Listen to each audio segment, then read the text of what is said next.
So hello everyone, my name is Niharika Jayani and in this video I'm going to talk about SSC GD Constable exam. So guys, SSC एक organisation है, staff selection commission, और ये various competitive national level competitive exams conduct करवाती है, जिसके अंदर जो students हैं, ग्रेजुएट्स, अंडर ग्रेजुएट्स एग्जाम देते हैं, डिफरेंट एग्जाम्स होते हैं और इनके थ्रू गवर्नमेंट जॉब जो है लगती है. सो ऐसा नहीं है कि सिर्फ ग्रेजुएट्स वाले एग्जाम्स ही है, अंडर ग्रेजुएट्स जो हैं उनके लिए भी एग्जाम है, 10th प्लस वालों के लिए, राइट. तो उन्हीं के बारे में मैं डिस्कस करने वाली हूँ और मैं ऐसी सारी वीडियोस लेके आऊँगी जिसमें एसएससी जितने भी एग्जाम्स कंडक्ट करवाती है उनकी डिटेल इन्फॉर्मेशन मैं आप लोगों को यहाँ पे दूंगी. ये जो वीडियो है मैं 2021 में बना रही हूँ, तो इसमें जो भी डेटा मैं दे रही हूँ अकॉर्डिंग टू 2021 दे रही हूँ.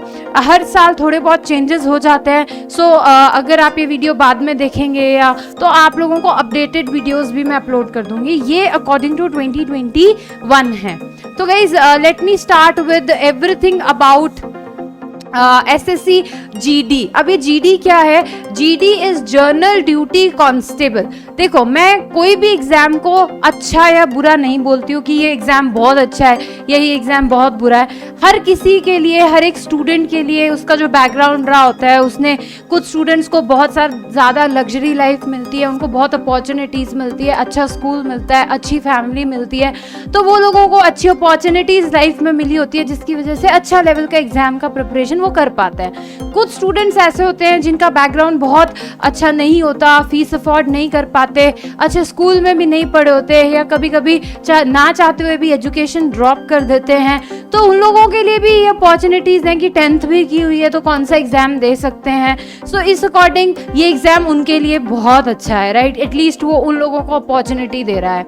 सो विदाउट कंसीडरिंग कि what is the level of paper, देखो ऑब्वियसली अगर मैं बात करूँ एसएससी का जो सबसे माना जाना वाला एग्जाम है वो सीजीएल है, कंबाइंड ग्रेजुएट लेवल, पर वो ग्रेजुएट्स के लिए, right. This is a different exam. ये जीडी है, जर्नल ड्यूटी कांस्टेबल का एग्जाम है. गवर्नमेंट जॉब लेने की इच्छा रखने वालों के लिए बेसिक लेवल का बोला जाता है, पर बहुत अच्छा है. नेशनल लेवल है तो ऑब्वियसली अच्छा है ही. चलिए अब मैं इसके बारे में बात करती हूँ. एग्जाम कंडक्टिंग अथॉरिटी कौन है, कौन एग्जाम करवाता है? यही एसएससी हमारा एग्जाम करवाता है, ये स्टाफ सिलेक्शन कमीशन. पोस्ट का नाम क्या है जिससे आपको गवर्नमेंट पोस्ट कौन सी मिलेगी एग्जाम देके? जनरल ड्यूटी कांस्टेबल की मिलेगी. इसकी जो एप्लीकेशन डेट्स अभी जो निकली हैं 2021 में वो 17 जुलाई से लेके 31 अगस्त के बीच में. मोर और लेस हर साल इसके आसपास ही आएगी, ऑब्वियसली बात है, ठीक है. ऐसा नहीं है कि इसी साल आ रही है, लगभग इसके आसपास ही रहती है. तो आप लोग इसको एक स्टैंडर्ड भी मान सकते हैं. एग्जैक्ट डेट सेम नहीं रहती, 1-2 महीना आगे पीछे हो सकती है, राइट.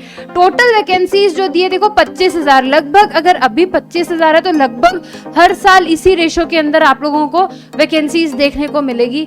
सिलेक्शन प्रोसेस क्या है? सिलेक्शन प्रोसेस है कंप्यूटर बेस्ड एग्जाम होगा. पहले तो आप लोगों का एक एग्जाम कंडक्ट होगा, इसके बारे में डिटेल में चर्चा अभी करेंगे, ठीक है. फिर आपका फिजिकल स्टैंडर्ड टेस्ट होगा, ठीक है. पीएसटी और पीईटी के बारे में बताऊंगी. और फिर आपका एक मेडिकल होगा, डीएमई आरएमई जो होता है, मेडिकल टेस्ट होगा. So physical test, medical test, computer based examination है पहले तो, राइट. एग्जाम मोड क्या है? जो ये एग्जाम होगा सीबीई का, मतलब कंप्यूटर बेस्ड एग्जाम जो है वो ऑनलाइन रहेगा. एंड एडमिट कार्ड रिलीज ये तो अभी आए नहीं है डेट्स जो है, ठीक है. अभी सिर्फ एप्लीकेशन डेट्स निकले हैं जुलाई अगस्त के अंदर. ये सितंबर महीना चल रहा है. अभी 2 दिन पहले इसका जो है मतलब अगस्त के अंदर 31 अगस्त को एप्लीकेशन बंद हुआ है, अभी बंद हो गया है, ठीक है. और ये टू बी अनाउंस्ड है. वेरियस रीजन ऑफ लोकेशन के एग्जाम सेंटर तो हर जगह पे आता है. सो this is the brief idea of this exam guys. अब डिटेल में बात करते हैं. तो सबसे पहले तो आप लोग आगे बढ़े उससे पहले हमको कम से कम एज क्राइटेरिया तो पता हो भाई, हमारे कौन से एज के लोग इसको दे सकते हैं. The age criteria not only includes the minimum and maximum age but it also includes the age relaxation provided to candidates belonging to the upper age limit. देखिए, एक तो मैं आपको बता दूं कि इसकी जो मिनिमम एज है 18 साल है. 18 साल के आप होने चाहिए ये एग्जाम देने के लिए. और मैक्सिमम एज 23 साल है कि 23 साल जो है आप लोग 23 साल मैक्सिमम एज तक आप दे सकते हैं, ठीक है. और हर साल ये डेट आती है. 2021 के अकॉर्डिंग ये दी है कि candidate should not have born earlier than 2 अगस्त 1998 से पहले नहीं पैदा होने चाहिए एंड लेटर, और 1 अगस्त 2003 के बाद नहीं हुए होने चाहिए। इसके बीच के स्टूडेंट्स इसको दे सकते हैं इन ये वाला पेपर, ये जो अभी रिलीज हुआ है 2021 के अंदर, ठीक है। हर साल ये आगे एक एक साल बढ़ता जाएगा, राइट। अब अगर मैं बात करूं एजुकेशनल क्वालिफिकेशन की, आपकी क्वालिफिकेशन क्या रिक्वायरमेंट है इस एग्जाम को देने के लिए, वो है candidate should have cleared past 10th pass होना चाहिए, right. Matriculation 10th pass from a recognized board university, वो स्टेट बोर्ड भी हो सकता है, स्टेट यूनिवर्सिटी भी हो सकती है, कुछ भी हो सकता है, सेंट्रल बोर्ड भी हो सकता है, सेंट्रल यूनिवर्सिटी भी हो सकती है। आपका 10th पास होना चाहिए, ठीक है। 10th का सर्टिफिकेट, 10th मार्कशीट आपके पास होनी चाहिए। 10th वाले स्टूडेंट्स जो इस एग्जाम को दे सकते हैं। Candidates who have not acquired the essential qualification as per the prescribed dates will not be eligible for the exam. अगर आपने ये एग्जाम इस डेट के, ये बॉन्ड डेट है, राइट, मिनिमम और मैक्सिमम एज दी हुई है, इस मिनिमम मैक्सिमम एज के अंदर अगर आपने ये एग्जाम नहीं दिया है तो भी आप लोग एलिजिबल नहीं हो। मतलब आप लोगों को बेसिकली जो 10th मिनिमम एज इज 18, 23, इस एज के अंदर आप दे सकते हैं और 10th मार्कशीट आपके पास होनी चाहिए, बस आप इतना समझ लीजिए। आप 10th पास हैं, 10th आपने किया हुआ है और आप 18 साल से 23 साल के बीच के हैं, आप इस एग्जाम को दे सकते हैं। तो ये एजुकेशन ये हो गया आपका एजुकेशन क्वालिफिकेशन, और ऊपर वाला हो गया आपका एज क्राइटेरिया, ठीक है। नेक्स्ट बात करते हैं कि ये जो सीबी कंप्यूटर बेस्ड एग्जाम है आपका, ठीक है, ये किस तरीके का होगा। कंप्यूटर बेस्ड एग्जाम, तो गाइस ये जो कंप्यूटर बेस्ड एग्जाम है इसके अंदर 4 सेक्शन आएंगे, ठीक है। लगभग एसएससी जो एग्जाम कंडक्ट करवाता है सब में यही सेक्शंस देखने को मिलते हैं। तो पहला तो है रीजनिंग, ठीक है, general intelligence and reasoning, general knowledge and general awareness, elementary mathematics और इंग्लिश हिंदी। ये आपको चूज करना होता है, इंग्लिश हिंदी दोनों में से कोई एक, राइट। अब इसके अंदर नंबर ऑफ क्वेश्चंस क्या है गाइस, इसमें सब लोग इंग्लिश प्रेफर करते हैं क्योंकि वो पढ़ना ज्यादा आसान होता है, ठीक है। नंबर ऑफ क्वेश्चंस क्या है गाइस, हर एक सब्जेक्ट के 25-25 क्वेश्चन आएंगे और हर एक के 25-25 मार्क्स हैं। मतलब एक क्वेश्चन 1 नंबर का है, ठीक है। टाइम कितना मिलेगा, 90 मिनट्स, यानी कि 1.5 आवर, 1.5 घंटे में आपको 100 क्वेश्चंस करने हैं, 100 क्वेश्चंस। 1.5 घंटा है, 100 क्वेश्चंस और 100 मार्क्स का पेपर है, ठीक है। मार्क्स भी 100 है, क्वेश्चंस भी 100 है, 1.5 घंटे में पेपर होगा। तो जो कंप्यूटर बेस्ड एग्जामिनेशन है कंसिस्ट ऑफ 4 डिफरेंट सब्जेक्ट्स, ये 4 डिफरेंट सब्जेक्ट्स है। देयर विल बी 100 क्वेश्चंस और टोटल मार्क्स भी कितने हैं, 100 मार्क्स है। हर एक पे 1 नंबर मिलेगा और हर एक पे 0.25 नेगेटिव मार्किंग भी है। 1 मार्क्स मैं यहाँ पे लिख देती हूँ। जो मार्किंग स्कीम है गाइस, मार्किंग स्कीम क्या है आपकी, मार्किंग स्कीम है +1 एंड -0.25 हर क्वेश्चन पे। ईच क्वेश्चन पे +1 मार्क्स है और 0.25 आपका नेगेटिव है। The exam will be conducted Hindi और इंग्लिश लैंग्वेजेस दोनों में ये कंडक्ट करवाया जाता है। हिंदी इंग्लिश आपको पहले डिफॉल्ट लैंग्वेज पूछता है कि आपको पूरा पेपर कौन सी डिफॉल्ट लैंग्वेज में चाहिए जब आप पेपर दोगे, ठीक है। मैं बता देती हूँ कैसा लिखा हुआ आएगा, आप लोगों को इस तरीके से देगा।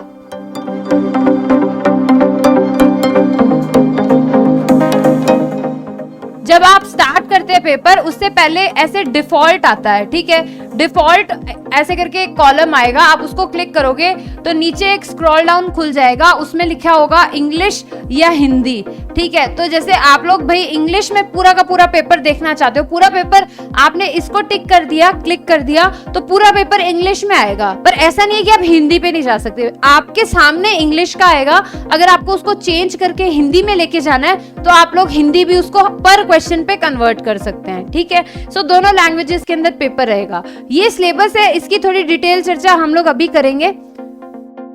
चलिए गाइस, देखिए सबसे पहले तो रीजनिंग के जो टॉपिक्स हैं जो पूछे जाते हैं पेपर के अंदर, एनालॉजी, सिमिलैरिटी, डिफरेंसेस, ठीक है, visualisation, orientation, visual memory, discrimination, observation, relationship concept, arithmetic reasoning, figural classification, arithmetic number series, non verbal series, coding and decoding लगभग सेम है। हर एग्जाम का लगभग रीजनिंग का कंटेंट भी सेम है, इंग्लिश का भी सेम है, जीके का भी सेम है।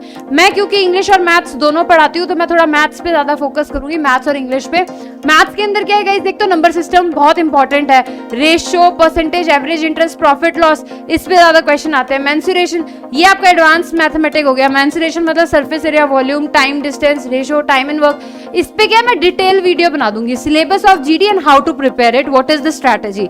इस पे मैं मैथ्स की और इंग्लिश की बना दूंगी। ये दोनों सब्जेक्ट्स मैं पढ़ाती नहीं हूँ, इसलिए मैं इस पे कोई बहुत ज्यादा चर्चा नहीं करूंगी। यहाँ पे टॉपिक्स लिखे हुए, वैसे भी जीके का तो ऐसे ही आता है, ज्योग्राफी, हिस्ट्री और सब टॉपिक्स तो आते नहीं है, तो सब्जेक्ट के नाम लिख दिए हैं, ठीक है। और इंग्लिश का जो है ये मैं पढ़ाती भी हूँ, आप लोगों को प्रॉपर जीडी का एक अलग बैच रिकॉर्डिंग करके दूंगी, एक अलग बैच प्लेलिस्ट में आपको दिख जाएगा, जीडी बैच, ठीक है, बैच फॉर जीडी, ठीक है। तो उसके अंदर आप लोगों को ये सारा सिलेबस कवर कराया हुआ मिल जाएगा। मेजर टॉपिक्स क्या है, error spotting, fill in the blanks, phrase replacement, closed test, synonym, antonym, phrase and one word substitution, spelling and reading comprehension, fine. तो आप इंग्लिश का ही मेजरली सिलेबस, ये 4 सेक्शन आते हैं, reasoning, GK, mathematics and English. आगे बात करते हैं पैटर्न क्या है। अब आपका मान लो कंप्यूटर बेस्ड एग्जामिनेशन था, वो तो क्लियर हो गया।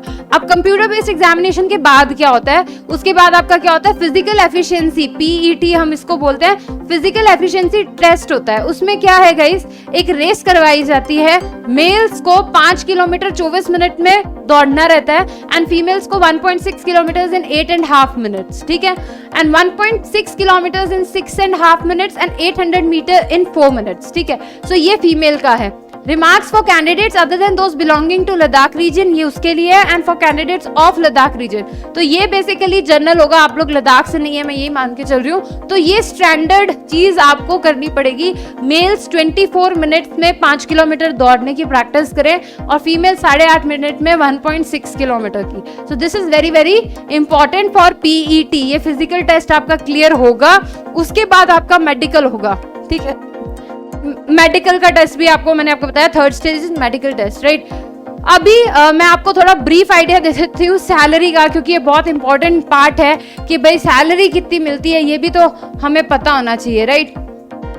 तो चलिए, जो बेसिक सैलरी है, salary of GD constable under grade pay 2000 PB1, ठीक है। बेसिक सैलरी ग्रॉस अमाउंट जो है 21,700 है, ठीक है। ट्रांसपोर्टेशन अलाउंस 1224 है, हाउस रेंट अलाउंस ये सेग्रीगेटेड है 2538 है, और डियरेंस अलाउंस 434 है। टोटल अर्निंग हो गई आपकी 25,000, जो टोटल सैलरी होती है 25,896, लगभग 25,900, लगभग होल में करें तो लगभग 26,000 रुपए सैलरी है, ठीक है, पर मंथ की। और अमाउंट जो आपके डिडक्शंस हैं, बेसिकली डिडक्शंस आपके जो है CGHS, CGE, GIS और पेंशन कंट्रीब्यूशन, ये आपके डिडक्शंस होते हैं। तो 2300 रुपए के लगभग आपके डिडक्शंस हैं। तो ये टोटल अर्निंग है, ये डिडक्शन है। इसके बाद जो सैलरी बनती है वो 23,500 रुपए बनती है। ये जो टोटल सैलरी बन के हमारी आई है दैट इज 23,527, ठीक है। ये सैलरी जो है जीडी के अंदर,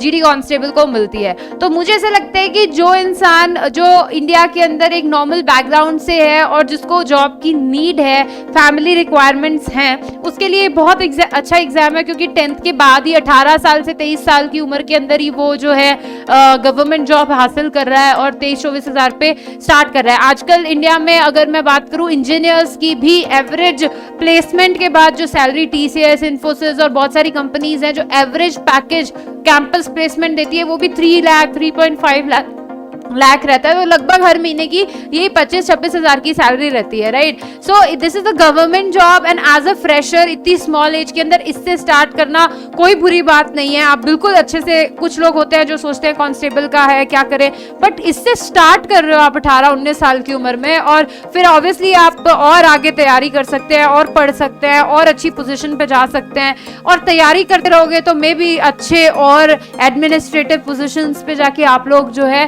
काफी अच्छा कर सकते हैं। So I feel this is a very very good exam for all those people who are from like village religions और सिटीज में जिनको बहुत ज्यादा गवर्नमेंट जॉब की नीड है, और उनको घर फैमिली सर्वाइवल के लिए भी बहुत सारे लोगों को जरूरत होती है, वो लोग भी ज्वाइन कर सकते हैं। और नॉर्मली भी मुझे लगता है कि एक स्टूडेंट जो है जो एडमिनिस्ट्रेटिव सर्विसेज में जाना चाहता है ग्रेजुएशन के बाद, वो स्टार्ट कर सकता है यहाँ से, राइट। और वो साथ साथ में प्रिपरेशन कर सकता है और वो टच में रहेगा, उसको एक गवर्नमेंट एनवायरनमेंट जो होता है उससे भी फैमिलियर हो जाएगा, तो उसको काफी मोटिवेशन भी रहेगा कि मैं अब पोस्ट इंक्रीज करूं, अब इस पे जाऊं उस पे जाऊं। So I feel this is a very good exam for those. So guys thank you so much. अगर आप लोगों को कोई भी क्वेश्चंस हो, do you have any questions, so please comment in the comment box, ठीक है, वहां पे पूछ लीजिएगा। I will try my level best to answer your questions. ये मेरा टेलीग्राम चैनल है, इस पे मैं अवेलेबल रहती हूँ, मेरे जितने भी अपडेट्स होते हैं मैं इसी लिंक पे देती हूँ, आप लोग इस पे मुझे फॉलो कर सकते हैं। ये मेरा अनअकैडमी का लिंक है, आप इस पे फॉलो कर सकते हैं, इंस्टाग्राम, और ये मेरा खुद का यूट्यूब चैनल है जिसपे आप लोग ये वीडियो देख रहे हैं। तो please do like the video को जरूर लाइक करें and please share it with your friends, this can be helpful to many.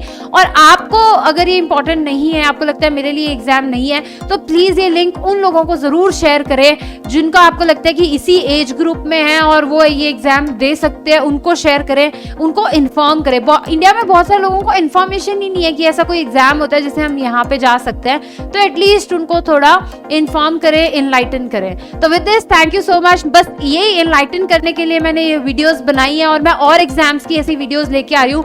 Next जो है मैं आप लोगों के लिए एमटीएस की वीडियो लेके आऊंगी, एसएससी एमटीएस के लिए। सो होपफुली आपको मदद करे और आपको एनलाइटन करे, क्या पोस्ट होती है, क्या सैलरी होती है, क्या एज लिमिट है and everything. So with this thank you so much, take care guys, see you in the next part of SSC MTS exam.